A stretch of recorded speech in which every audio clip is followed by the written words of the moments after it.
de nuevo en una webinar del Colegio Notarial de Cataluña y aquí hoy os tengo que presentar a Antonio Ángel Longo Martínez, notario de Sant Just Desvern, que todos conocéis, de una larga trayectoria y especialista en esta materia que hoy os va a dar, que precisamente va a hablar del Real Decreto 19/2022 de 22 de noviembre. ¿Qué novedades ha introducido este decreto en el ámbito hipotecario? Que para nosotros, como notarios, es evidente que tenemos que, por lo menos, saber exactamente cómo realmente ha implicado, qué ha modificado, cómo nos afecta este Real Decreto 19/2022. Entonces, Antonio, gracias por estar con nosotros, gracias por ser tan amable y haberte preparado esta ponencia y todo tuyo. Gracias a ti, Albert, y gracias a todos los oyentes. Bueno, el Real Decreto Ley, del que se ha hablado tanto incluso en prensa desde su publicación, el 24 de noviembre pasado, tiene 5 títulos. Aquí nos vamos a centrar en los títulos segundo, tercero y parte del cuarto, es decir, en lo que es la introducción del nuevo Código de Buenas Prácticas Bancarias, de aplicación temporal, como vamos a ver, la modificación del anterior Código del 2012, y en el título cuarto hay un par de artículos que introducen, junto con la disposición adicional primera, alguna modificación en la Ley de Modificaciones y de Subrogaciones y Modificaciones Hipotecarias, la Ley 294, y en la Ley de Crédito Inmobiliario. Bien, la finalidad empezando por lo que son los códigos de buenas prácticas bancarias, de los que vamos a hacer una exposición paralela.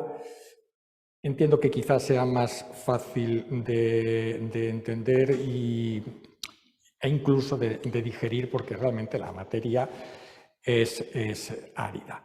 La finalidad de estos códigos es facilitar a aquellas personas que acreditan, de acuerdo con los requisitos que se imponen por el legislador, estar en una situación que no les permite hacer frente a sus obligaciones financiero-hipotecarias.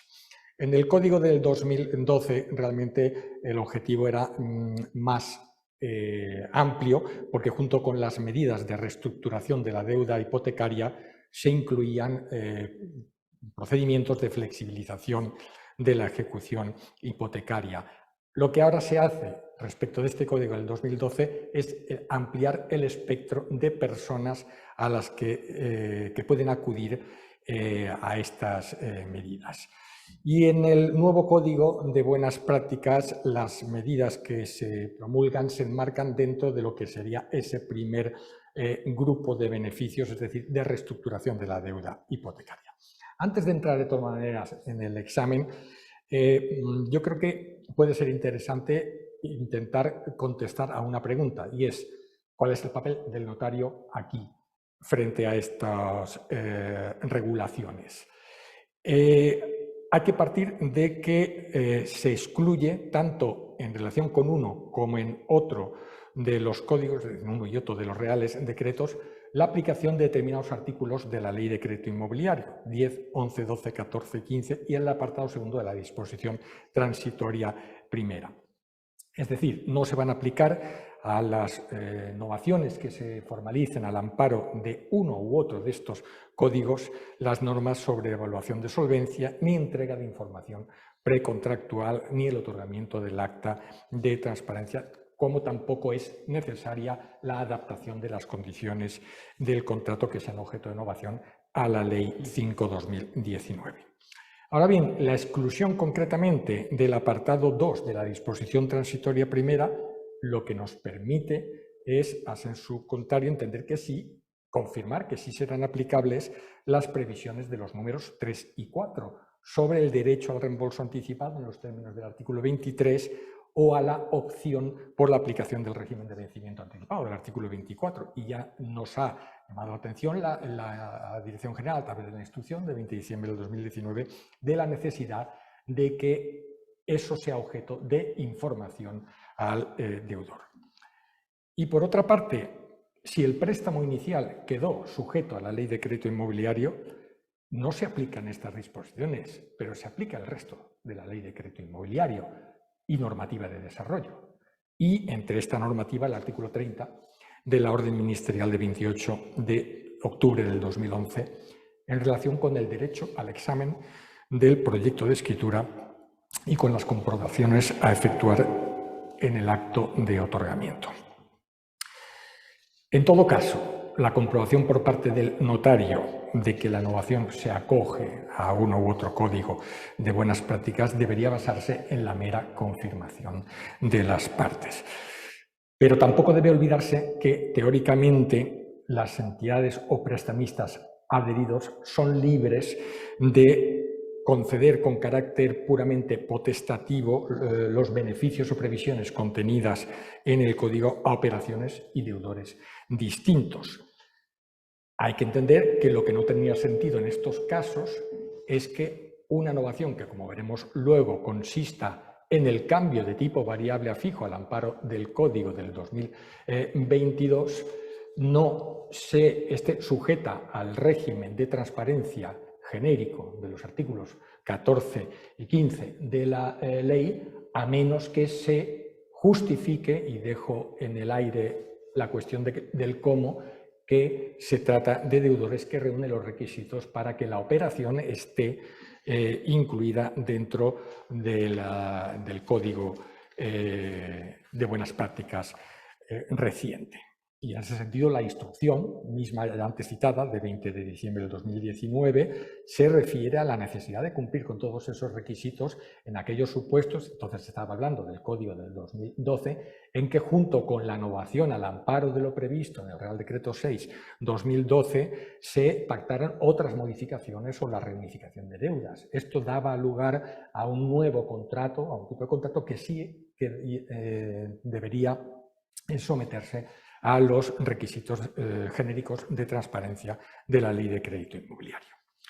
Entrando en lo que es la regulación de estos decretos en el ámbito de aplicación y sin pretender hacer un análisis exhaustivo, pues bueno, simplemente en el ámbito subjetivo comentar que el acreedor podrá ser ahora no solamente las entidades de crédito, sino los demás prestamistas profesionales, sean personas físicas o jurídicas. Los beneficiarios que reúnan los requisitos que luego se dirán en el decreto del 2012 y del 2022, el deudor sin duda, pero en el del 2012 también puede ser el fiador o el hipotecante no deudor. Ámbito objetivo, el inmueble ha de ser la vivienda habitual del deudor o del hipotecante no deudor y ha de tener un valor máximo de adquisición, que en el código del 2012 se vincula por razón de superficie en relación con el índice de precios de la vivienda, con un máximo de 300.000 euros de precio de adquisición para las medidas de reestructuración y de 250.000 para la dación en pago. En el nuevo Código de Buenas Prácticas del 2022, sencillamente se fija como precio máximo 300.000 euros. La fecha del préstamo, Código del 2012, cualquiera. Código del 2022, hasta otorgado antes del 31 de diciembre o hasta el 31 de diciembre del 2022. Ámbito temporal, 2012 no tiene plazo de vigencia, 2022, 24 meses. Dudas respecto de si acaba el 25 o el 31 de diciembre del de noviembre del 2024. No, de diciembre, es que hay alguna norma que aplica los 24 meses desde la entrada en vigor, que fue el día siguiente de su publicación, pero hay una norma, un punto, el segundo del Código de Buenas Prácticas, que extiende el plazo para las solicitudes hasta el 31 de diciembre del 2024. Bueno, es un tema menor. Requisitos de aplicabilidad, insisto, intento no abrumar. Hay 3 criterios. Hago, como digo, la exposición en paralelo porque se sigue el mismo esquema en uno y otro de los códigos. Son criterios que tienen que concurrir, requisitos que tienen que concurrir conjuntamente. Límite de ingresos, alteración en los últimos 4 años de circunstancias económicas o familiares y importe o sea, porcentaje que representa la cuota hipotecaria respecto de los ingresos netos de la unidad familiar. El límite de ingresos, tanto en uno como en otro código, se determina por relación al indicador público de renta de efectos múltiples anual de 14 pagas, que recientemente ha quedado fijado por en la Ley de Presupuestos para el 2023 en 8.400 euros. Bien, pues el límite aplicable para poderse acoger al Código de Buenas Prácticas del 2012 era ese indicador por 3 como regla general, por 4 en determinadas situaciones de discapacidad, dependencia o incapacidad laboral de alguno de los miembros de la unidad familiar e incluso por 5 cuando el afectado por esas circunstancias era el propio deudor hipotecario o su cuidador que pudiera sufrir una enfermedad grave con incapacitación laboral. En estos mismos supuestos, en el nuevo Código de Buenas Prácticas, los índices son de 3,5, 4,5 y 5,5 veces. El segundo requisito, que haya habido una alteración de circunstancias en el ámbito económico o en el ámbito familiar. En el ámbito económico se trata de que se haya producido un incremento, dice la norma, del esfuerzo que representa la carga hipotecaria sobre la renta familiar. Hasta ahora en el Código del 2012 estaba fijado en el 1,5, es decir, un 50% más de esfuerzo. En el Real Decreto del 2022 está en el 1,2. Y las circunstancias familiares pues son, de nuevo, las lamentables de discapacidad, dependencia o incapacidad de algún miembro de la unidad familiar o de algún pariente conviviente. Los miembros de la unidad familiar son deudor, cónyuge o pareja e hijos, pero también si son algún pariente conviviente en la misma vivienda, y la existencia en la unidad familiar de alguna víctima de violencia de género, trata o explotación sexual. Estas son requisitos aplicables tanto en uno como en otro código. Para el del 2012 existen más supuestos que pueden dar lugar a la aplicación de los beneficios regulados que no se incluyen en cambio en el ámbito del código del 2022. Familia numerosa, unidad familiar monoparental con hijos, unidad familiar con un menor de edad o deudor mayor de 60 años. Y el último requisito, que es el porcentaje que representa la carga hipotecaria sobre los ingresos netos, pues ha de ser del 50%, en algunos casos del 40% en el decreto del 2012, Real Decreto, y del 30% en el Real Decreto del 2022. En el ámbito de las medidas aplicables, pues bueno, sabemos que el Real Decreto del 2012, el Código de Buenas Prácticas, digamos, clásico, incluía 4 tipos de medidas: las de reestructuración de la deuda, como decíamos antes, medidas complementarias, como sería la quita en el capital, medidas sustitutivas de la ejecución cuando ni reestructuración ni quita han resultado viables y derecho de alquiler en caso de ejecución por suspensión del lanzamiento cuando se ha adjudicado la vivienda el acreedor. Bien, novedades introducidas.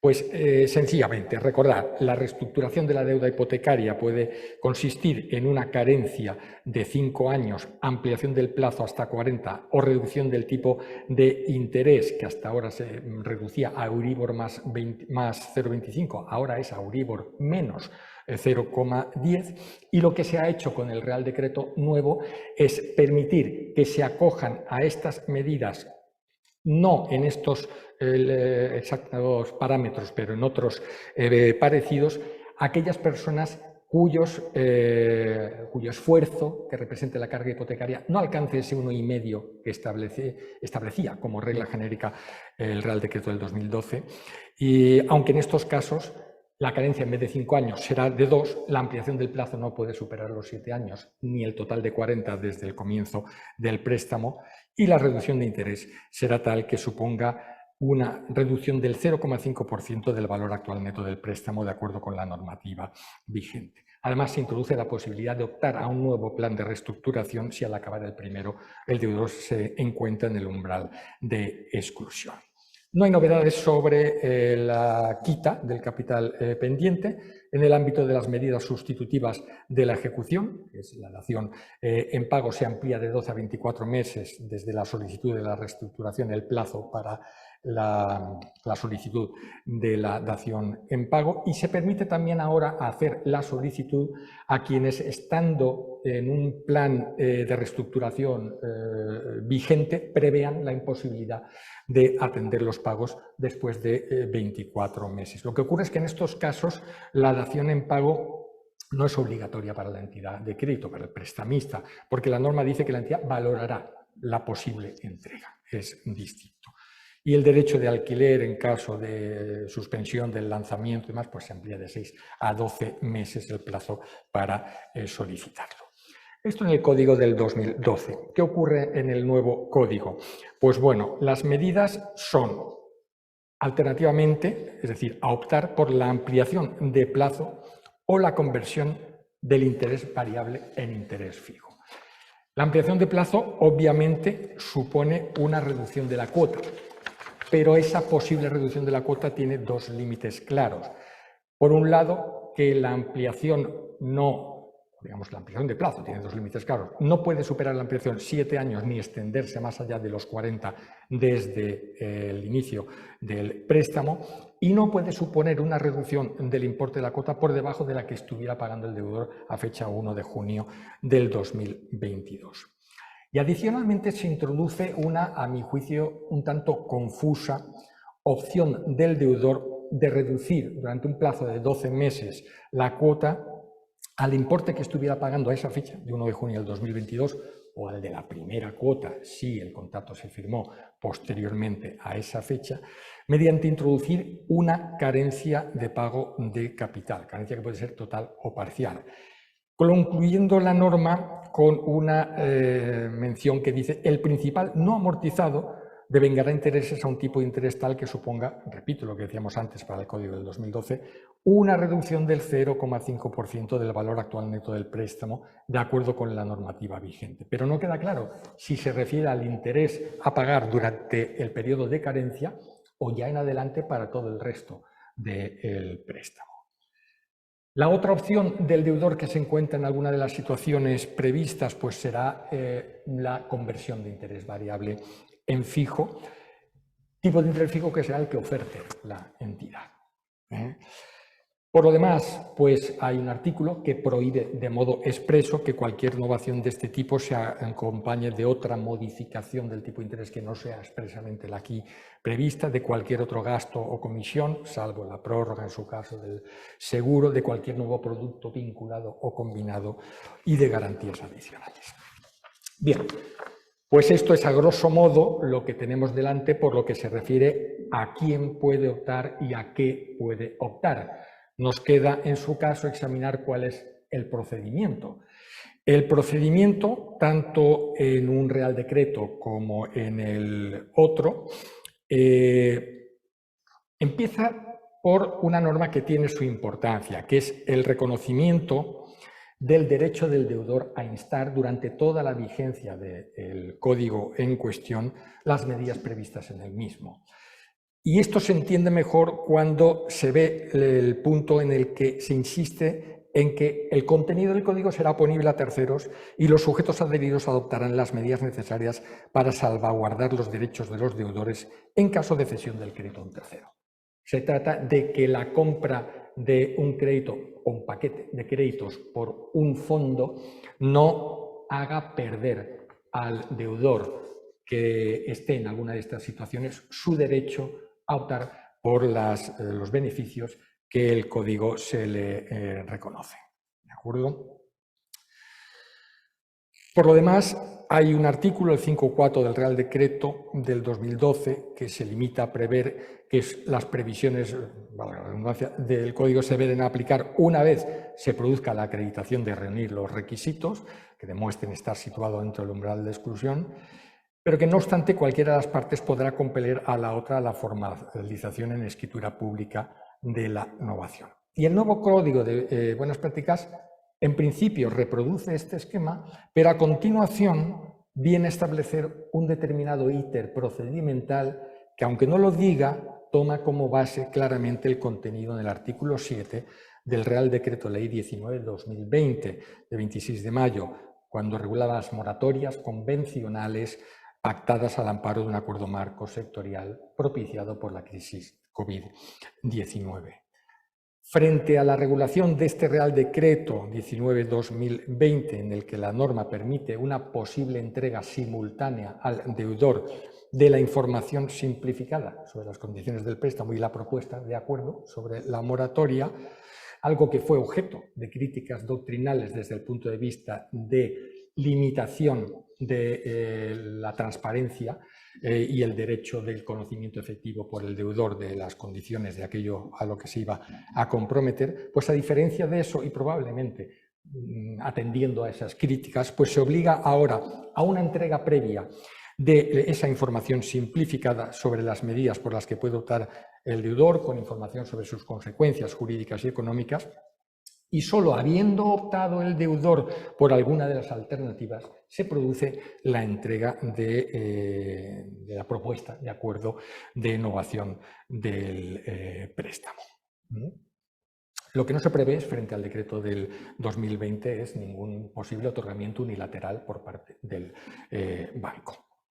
Por otro lado, el punto segundo, estamos ahora en el ámbito, insisto, del decreto reciente del 2022, señala que una vez se realice la petición de la innovación, comprobado por el prestamista que se reúnen los requisitos, aquellos, con referencia a los deudores, dispondrán de un plazo de 15 días para su formalización, pero no se determina ningún efecto al posible incumplimiento de ese plazo. No sabemos exactamente cuál es la relevancia. Quizá se reduzca a tener que volver a presentar documentación, pero son lucubraciones. El acuerdo, dice, podrá ser firmado, aquí reproduce también lo que se decía en el decreto de las moratorias convencionales, ¿no?, de manera manuscrita, electrónica, por el sistema que tuvieran fijado contractualmente. Ahora bien, para su inscripción en el registro será necesario documento público cuando, conforme a la regla general, resulta exigible. Por lo tanto, habiendo hipoteca, está claro que hace falta la escritura. Y en relación a los efectos de la inscripción, pues los artículos 5.5 del Real Decreto del 2012 y 4.5 del de 2022 dicen que dichos efectos serán los previstos en el artículo 4.3 de la Ley 294 de subrogaciones y modificaciones hipotecarias, de acuerdo con cuyo tenor literal se podría entender que, de pactarse aquí incremento de la responsabilidad, no habrá, pero la ampliación del plazo sí, se perdería el rango de la hipoteca por dicho incremento, en este caso por dicha ampliación, a menos que se obtuviera la aceptación de los titulares de derechos inscritos con rango posterior. Lo que ocurre es que la resolución de la Dirección General de 14 de mayo del 2015 cambió completamente la interpretación de esta norma y sentó a partir de ahí como doctrina que dicho artículo 4.2 debe interpretarse en el sentido de que es perfectamente válido e inscribible sin pérdida de rango de la hipoteca, aun en ausencia del consentimiento de los titulares de derechos inscritos o anotados con posterioridad, el simple pacto de ampliación de plazo. Y esta doctrina es recogida luego en un artículo específico del Real Decreto Ley del 2022 al señalar que la inscripción de la escritura en el registro tendrá plenos efectos frente a los acreedores intermedios inscritos, aunque no se cuente con el consentimiento de estos. Y para acabar en este punto, bueno, la verdad es que me cuesta hablar de las bonificaciones arancelarias y fiscales. Me cuesta tanto como que no voy a hablar. No, solamente voy a decir que, teniendo en cuenta todo lo que esto significa, me parece un insulto a la función notarial. Y a los insultos mejor no contestar muchas veces. Únicamente diré una cosa, que es una consecuencia además de la evidente precipitación con la que se legisla. Y es que se produce una contradicción, que ya sabemos cómo se va a resolver, pero que ahí está, entre dos normas en los dos reales decretos, porque el de 2012 se ha modificado también, pero se ha mantenido como consecuencia, de hecho, de la modificación, esta contradicción. Refiriéndonos al decreto del 2022, pero tiene su paralelo en el del 2012, el artículo 4.3 dice que los costes de la formalización en escritura pública de la innovación correrán a cargo de la parte que la solicite. El artículo 4.4 indica que los derechos arancelarios y demás conceptos notariales y registrales serán satisfechos en todo caso por el acreedor. Bueno, pues ahí está la muestra de la precipitación.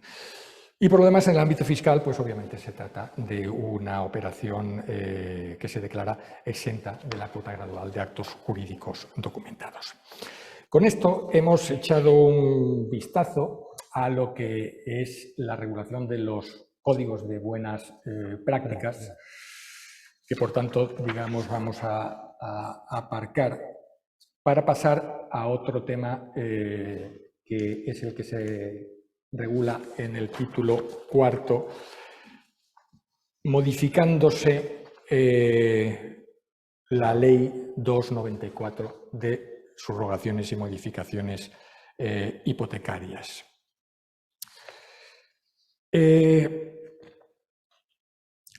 A ver, el artículo primero de la ley se modifica a través del artículo 11 del Real Decreto Ley del 2022, ampliando los sujetos que pueden subrogar y ser subrogados a todos los prestamistas profesionales.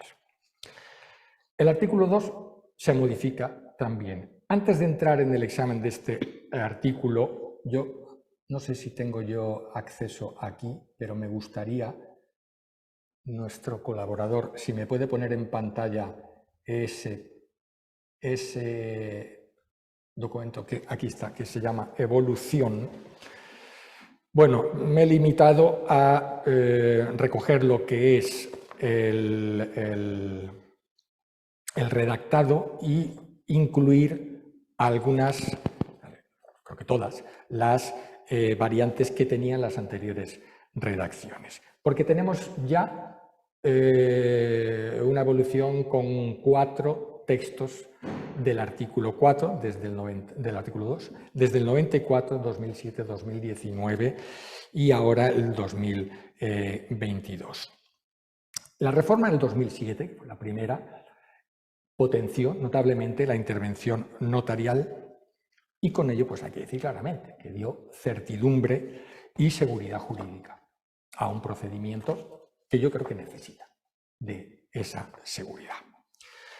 La reforma del 2019, eliminando casi por completo, hasta el otorgamiento de la escritura pública de subrogación, cualquier intervención notarial, pues supuso un paso atrás desde el punto de vista de esa seguridad, pero incorporó una novedad que fue en general muy aplaudida, que es la supresión del derecho a enervar por parte de la entidad acreedora.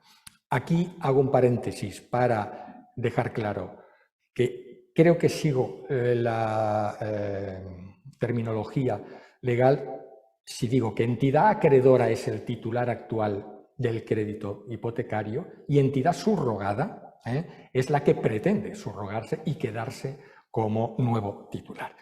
Pues bien, sabemos que la entidad acreedora tenía un derecho a enervar y la reforma del 2019 lo eliminó. ¿Qué ha hecho la reforma del 2022? Pues ha recuperado una mínima intervención notarial, la misma que ya se preveía en origen en la regulación de 1994, ¿de acuerdo? Aquí, vamos a ver, no sé yo si soy capaz de... Me gustaría que se viera desde el principio el texto, que está... A ver... Aquí nos estamos peleando, me parece, con el cursor. A ver, ahora, ahí está, ¿verdad? Bien. Ha recuperado, como digo, esa mínima intervención notarial, yo creo que de modo casi obligado, vista lo que fue la doctrina de la resolución de la Dirección General de 11 de diciembre del 2020, en la cual decía que esa supresión era una laguna legal, y que había que interpretar que sí, que subsistía. Bueno, pues el legislador oído cocina, pues ha eliminado esa laguna legal. Bien, pero resucita el derecho a enervar. Entonces, examinando lo que es la actual situación de la regulación, si vemos el párrafo segundo, en negro está lo que es el texto vigente. En negro, en negrita, está lo que se ha introducido ahora. Y en color, con la fecha antes, lo que estaba en las anteriores versiones. Bien, pues ese segundo párrafo nos permite llegar a una conclusión. Y es que, aunque lo habitual pueda ser que la oferta vinculante que le haces, la entidad subrogada, le hace al cliente al que quiere captar, sea la FEIN, que se enmarque ya, la FEIN del artículo 10, que se enmarca ya en el proceso de información precontractual, no tiene por qué ser así. No tiene por qué ser así. Puede ser una oferta vinculante al margen. De hecho, yo creo que hay motivos para que pueda perfectamente ser así. Porque tú puedes estar haciendo la oferta vinculante en base a una deuda pendiente que el día que vayas a hacer realmente la subrogación ya no sea la misma porque se haya hecho el pago de alguna cuota intermedia. Esto es el pan nuestro de cada día.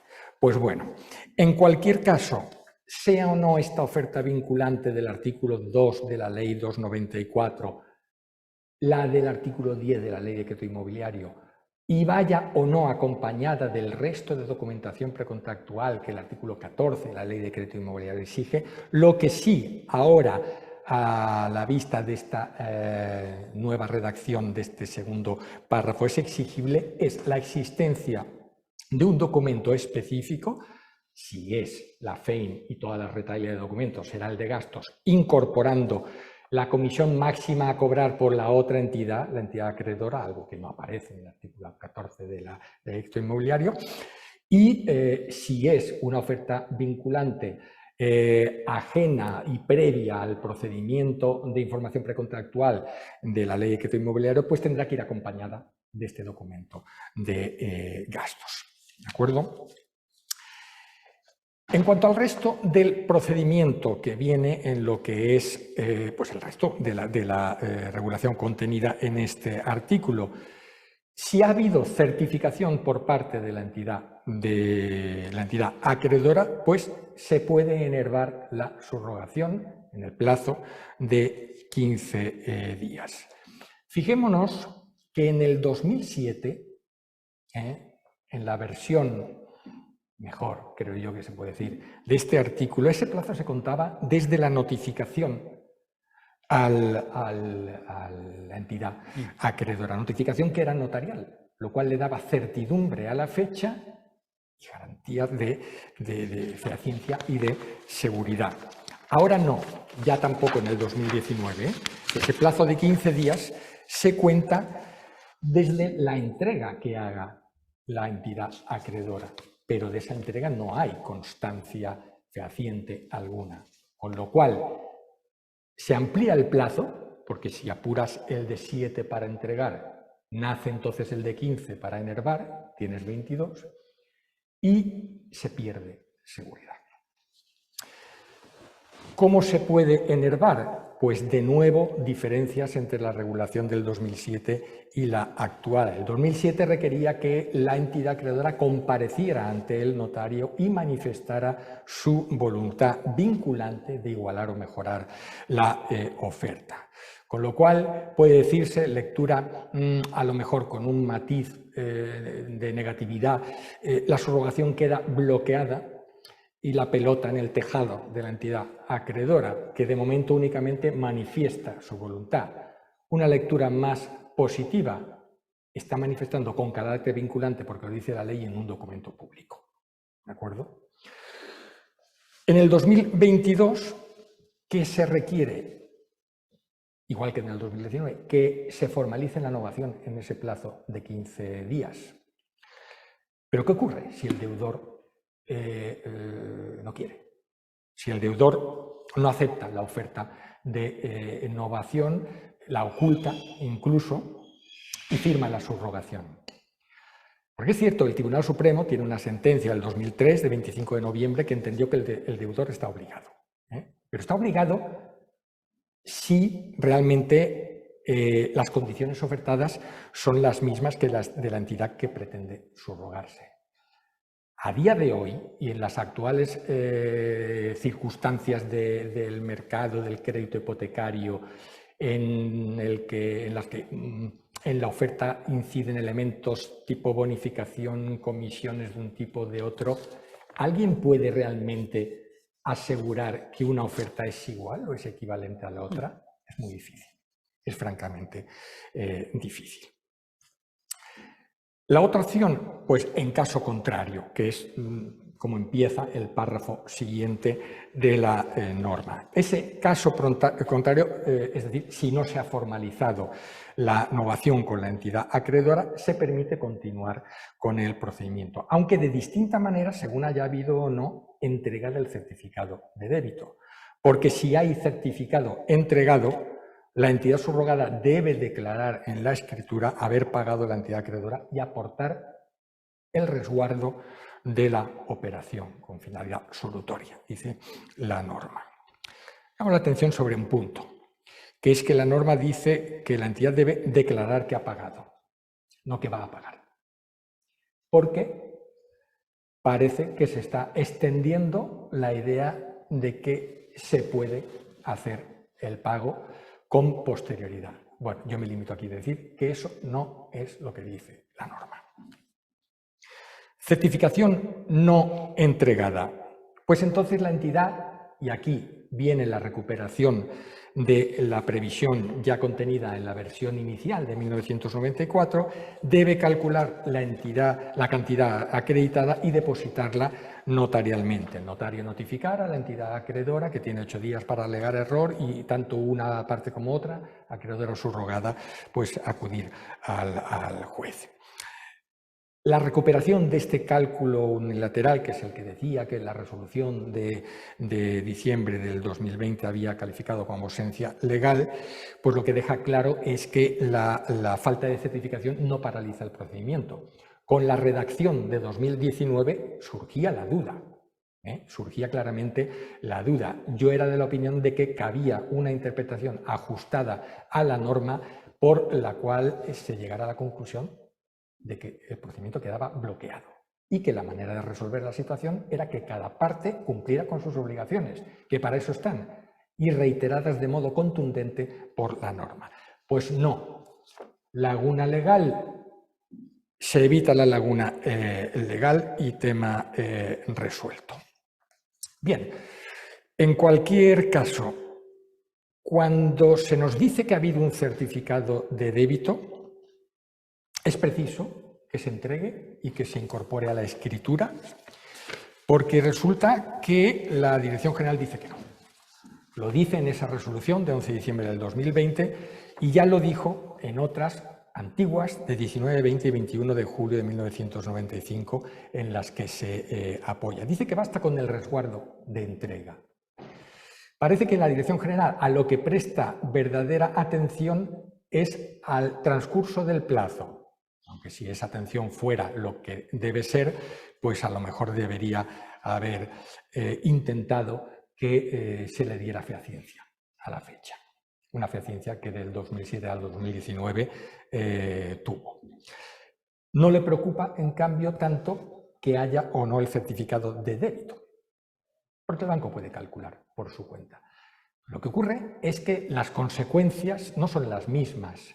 La responsabilidad de la entidad subrogada no es la misma en uno y en otro caso. Y cierto es que la ley vuelve a decir, como decía ya inicialmente, que la entidad que haga ese cálculo asumirá las consecuencias de su error. Nos dice la Dirección General, bueno, pero eso es una responsabilidad que opera al margen del registro de la propiedad. Pero yo no sé si realmente eso exime al notario de comprobar si la cantidad pagada es o no la certificada. Porque además es que si no fuera así, el procedimiento ya tendría que ser el otro, el del depósito notarial. No podía decir he pagado a la entidad acreedora la cantidad acreditada por esta, no la que yo he calculado, pero es que entonces ya es otra vía la que hay que seguir. Por todo ello, yo considero muy razonables y vigentes las opiniones ya expuestas en su día por autores como García Mas y Adolfo Calatayud, entre otros, sobre la conveniencia, si no, al menos como mínimo, aunque literalmente no sea una imposición legal, de la exhibición e incorporación del certificado de débito. En cualquier caso, y esto ya es cosecha propia, yo creo que a falta de ese certificado debería admitirse la posibilidad, una vez notificada a la entidad acreedora la intención de proceder a la subrogación, si ésta rechaza entregar a la entidad subrogada el certificado, por razones que no hace falta explicar, mucho más difícil es que rechace entregárselo al deudor, al cual el artículo 23 de la Ley de Crédito Inmobiliario le permite exigir y obligando a la entidad a entregárselo en 3 días. Pues yo creo que ese certificado es perfectamente admisible como base para el pago a la entidad subrogada. ¿De acuerdo? Muy bien. Bueno, pues con esto, digamos que la revisión de lo que son las reformas de la Ley 294 se pueden considerar hechas y lo que nos quedaría por ver son las modificaciones que se introducen en la Ley 5/2019, de contratos de crédito inmobiliario. El artículo 12 del Real Decreto Ley 19 de 2022 modifica el artículo 23.6, famoso por las enormes dudas que ha generado su aplicación práctica. ¿Qué dice ese artículo? Pues se refiere al supuesto, lo tenemos en pantalla, de la novación o subrogación en la cual se pacte cambio de interés variable a fijo. En cuyo caso, la comisión por amortización anticipada no puede superar la pérdida y tendrá el límite, antes era del 0,15, ahora es del 0,05 durante los 3 primeros años. Y ahora se añade, si en la novación no se produjera amortización anticipada de capital, no podrá cobrarse comisión alguna por este concepto. Esta última frase para mí es la clave, porque todas esas dudas sobre la aplicabilidad del artículo 23.6, que se centraban sustancialmente no en el supuesto de subrogación. La subrogación está claro que conlleva una amortización anticipada a la entidad acreedora, sino el de novación. Normalmente la novación no tiene por qué conllevar una amortización anticipada. Bueno, pues intentando encontrar una interpretación que permitiera aplicar la norma a ambos supuestos previstos en la misma subrogación y novación, se ofrecieron distintas opiniones. Ella era la de que se consideraba que no se está regulando la comisión a cobrar por la amortización anticipada, sino por la novación, ¿de acuerdo? Y se calculaba sobre el capital pendiente. Pero eso tiene, a mi juicio, el problema de que te apartas, desvinculas la comisión de la amortización anticipada, que es realmente el sustrato y el supuesto, de hecho, objeto de la regulación en el artículo 23. Y por el contrario, introduces una base de cálculo de la novación, que es el capital pendiente, que no tiene, la norma no hace referencia alguna. A mí me costaba aceptar esa interpretación. Otra era la que dice, sí, se está regulando la comisión por amortización anticipada, pero no la actual, que no tiene por qué darse, por supuesto, la novación, sino la futura, la que a partir de ese momento se pueda pactar para el futuro. Pero esto tiene también problemas de admisibilidad, porque frente a lo que en la norma se presenta como una regulación unitaria, parece estar estableciendo dos regímenes diferentes. el de la subrogación cobrando sobre la cantidad amortizada y el de la novación no cobrando nada, pero posponiéndolo a lo que se pueda entregar en una futura amortización anticipada a partir de esta novación para cambiar de variable a fijo. Frente a eso se decía, no, es que en la subrogación también nos referimos a amortizaciones futuras. Pero es que esto se aparta del tenor de la norma. Y aquí, cuando hablo de la norma, me refiero al artículo 23 en su conjunto, porque el artículo 23.5 regula los límites que las partes podrán establecer contractualmente a la amortización anticipada en caso de préstamo de interés variable. Podrán establecer contractualmente para amortizaciones futuras, correcto. Igual en el artículo 7, en el caso de interés fijo. Pero el artículo 6 ya no habla de poder establecer contractualmente. Lo que dice es que no podrá superar, en el caso de novación o subrogación, para pasar de variable a fijo, esos límites. No podrá superar, sea lo que sea que hubierais pactado al amparo del artículo 5, del número 5 o del número 7. Con lo cual, ¿en qué se quedaba uno? Pues yo así me quedé, en entender que esa norma no tenía aplicabilidad en los supuestos de novación, a menos que hubiera esa amortización anticipada. Y yo creo que esto es lo que efectivamente ahora la reforma nos permite confirmar. Ahora bien, algunos problemas sigue habiendo. No constituyendo esta norma una regulación de la auténtica comisión de novación, habría que entender que si esta se pactó, comisión de novación, no de amortización anticipada, ahora debería poder cobrarse, con independencia de que haya o no una amortización anticipada, porque son cosas distintas. Pero tampoco esa conclusión es segura si se atiende al tenor del artículo tal cual ha quedado en la última frase. Si en la novación no se produjera amortización anticipada de capital, no podrá cobrarse comisión alguna por este concepto. Por este concepto. ¿Podría entenderse que se refiere a cualquier comisión por el concepto de novación?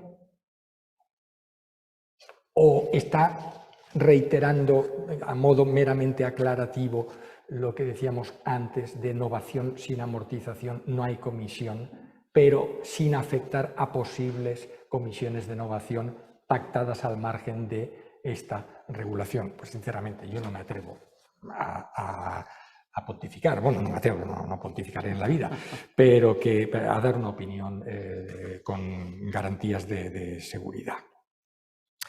Otra cuestión, ¿qué ocurre entonces con las amortizaciones anticipadas futuras? Las que puedan producirse a partir de que se haya pactado esa novación para cambiar de variable a fijo. Pues lo lógico es pensar que quedarán sujetas a lo que se haya pactado con ocasión de la novación. Estamos ante un contrato con un sistema de interés fijo, deberá respetarse los límites del 23.7. Con una cuestión importante que es que el 23.7, a diferencia de lo que hace el 23.5, establece los plazos por años a contar desde el día que resulta aplicable el tipo fijo. Con arreglo a esto, podría, entiendo, pactarse una comisión para futuras amortizaciones anticipadas, pérdida financiera máximo 2% durante 10 años y 1,5% a partir de ahí. Y otra pregunta que ya nos ha llegado a los despachos. ¿Se aplica este régimen a los préstamos anteriores a la ley de crédito inmobiliario que sean objeto de novación o subrogación para pasar de variable a fijo? Bueno, pues la disposición transitoria de la ley 5/2019, números 1 y 2, dice que la ley no se aplica a los préstamos anteriores y aquí lo que tenemos es un préstamo anterior. Sin embargo, lo cierto es que el número 3 de esta disposición transitoria introduce una norma que a mí siempre me ha resultado muy confusa, cuando dice: Cualquiera que sea el momento en el que se hubiera celebrado el contrato, el prestatario siempre tendrá derecho de reembolso anticipado en el supuesto previsto en el apartado 6 del artículo 23. En el apartado 6 del artículo 23 ya sabemos cuál es el supuesto. Subrogación o novación para pasar de variable a fijo. Subrogación o novación. Si es subrogación, la subrogación conlleva amortización anticipada por sí. Por lo tanto, no se le ve sentido a un reconocimiento expreso en una disposición transitoria del derecho de reembolso anticipado en tal supuesto, porque es inherente al supuesto en sí, a la subrogación. ¿De acuerdo? ¿Se refiere entonces la norma, pregunto, aquí hay interrogantes, a que si se produce esa novación de variable a fijo, el deudor podrá hacer reembolsos anticipados aunque el préstamo anterior no le reconociera tal derecho, cosa que es muy raro que no se lo reconozcan? Yo creo que no. Entonces, a lo mejor lo que quiere decir es que cualquier reembolso anticipado con ocasión de pasar de variable a fijo está sujeto a estos límites, aunque el préstamo fuese anterior a la ley de crédito inmobiliario. Pues tampoco me atrevo a contestar. A ver, sinceramente, yo a los clientes que me han planteado, que ha sido alguno que otro, les he dicho que en mi opinión me temo que no, que se está modificando una norma legal que no prevé su aplicación a contratos anteriores a la misma. Bien. Y acabamos con lo que es la disposición adicional primera del Real Decreto Ley, que se titula Suspensión del régimen de potencial cobro de compensaciones y comisiones por reembolso o amortización anticipada previsto en el artículo 23 de la Ley 5/2019 y por la conversión de crédito a tipo variable o a tipo fijo. Hasta el 31 de diciembre de 2023 no se devenga comisión de compensaciones o comisiones por reembolso o amortización anticipada para los supuestos de hecho contemplados en los apartados 5 y 6 del artículo 23 de la ley. Insiste, no se devengará durante este periodo ningún tipo de comisiones por la conversión de tipo variable a tipo fijo de dichos préstamos y créditos. Volvemos al análisis. Los supuestos de hecho son, artículo 5, todos los contratos de interés variable. Artículo 5, no, perdón, apartado 5. Apartado 6, contratos de interés variable que se conviertan en interés fijo.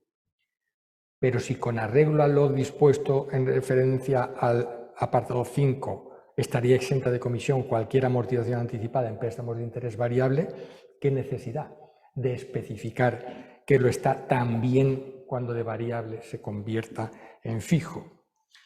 Yo no se lo veo, esa necesidad. Pero es que menos aún veo la necesidad de esa reiteración cuando acaba la norma diciendo, la de la disposición adicional, no se devengará durante este periodo ningún tipo de comisiones por la conversión de tipo variable a tipo fijo de dichos préstamos y créditos. No se la veo, salvo que no sea una reiteración, sino un nuevo supuesto, porque hay que fijarse en la expresión ningún tipo de comisiones, que podría entenderse que va más allá de la comisión por amortización anticipada. Y podría hacer referencia a cualquier comisión eventualmente pactada para la novación, incorpore esta o no amortización anticipada, cuando se trate del supuesto específico de pasar de variable a fijo. Esta interpretación, de hecho, podría considerarse congruente, por un lado, con el propio título de la disposición adicional primera, en el que se incluye una conjunción copulativa y, es decir, suspensión del régimen de potencial cobro de compensaciones y comisiones por reembolso anticipado previsto en el artículo 23 y por la conversión de crédito a tipo variable a tipo fijo. ¿Por qué ese I y por qué la conversión? Bueno, pues podría. Y también sería congruente, desde luego, con la intención de facilitar esa conversión de tipo variable a fijo, a lo que sin duda contribuye la eliminación de cualquier comisión. Entonces, volvemos a la misma pregunta. ¿Se aplica lo aquí previsto también solo a los contratos sujetos a la ley o también a los anteriores? Yo creo que solo los préstamos sujetos a la ley, porque aunque la norma se refiere a los supuestos de hecho previstos, y los supuestos de hecho como tales podrían estar sometidos a la normativa anterior, tanto la norma en sí como más claramente su título se refieren al régimen previsto en el artículo 23 de la ley, que no resulta aplicable a los contratos anteriores. Y voy a acabar con una cuestión que nos obliga a hacer un pequeño ejercicio de rebobinado del texto del Real Decreto Ley para irnos al artículo primero. ¿Y por qué? A ver si soy capaz.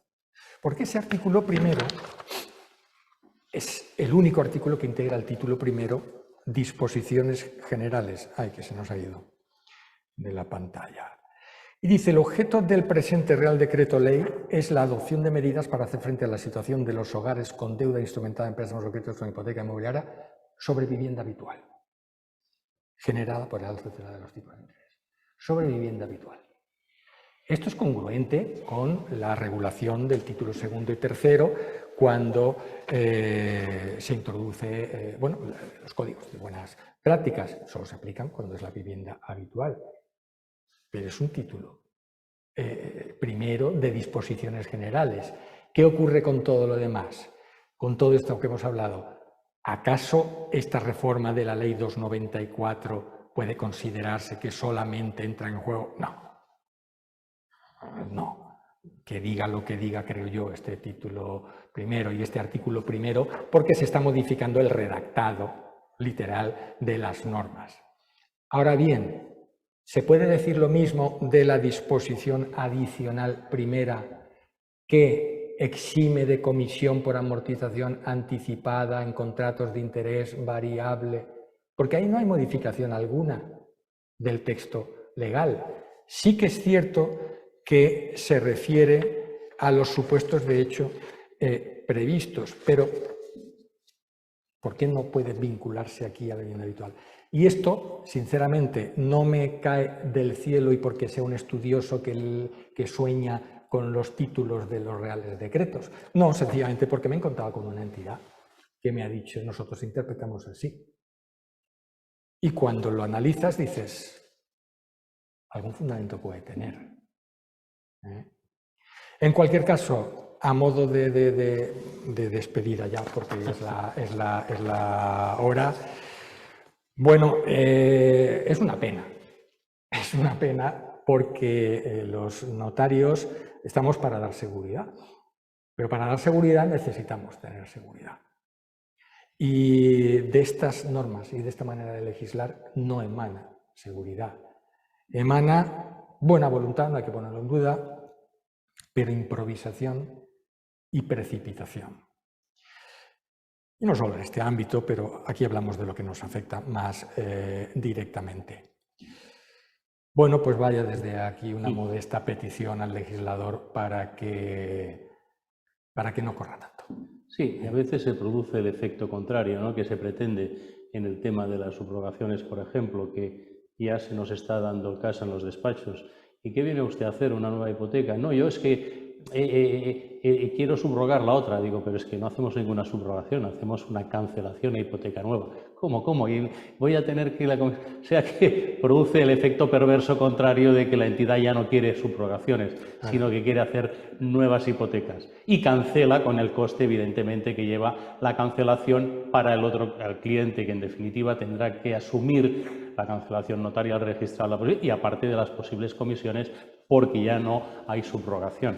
Entonces sí que evidentemente no podemos discutir ninguna comisión de cancelación anticipada si se produce. O sea que totalmente de acuerdo con las prisas en hacer modificaciones legales, que a veces el efecto que se pretende de mejorar produce el efecto contrario.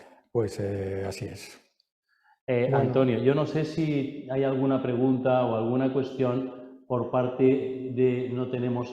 Entonces, Antonio, te agradezco mucho. La presencia aquí ha sido muy ilustrativa. Hemos aprendido mucho y desde luego... Tú no necesitas. No, desde luego el agradecimiento por parte de todo el colegio de tu presencia aquí. Muchas gracias, gracias, que es un Antonio. placer. Gracias a vosotros. Gracias. Que os haya sido fructífera. Muchas gracias a todos por vuestra presencia y asistencia. Gracias. Gracias.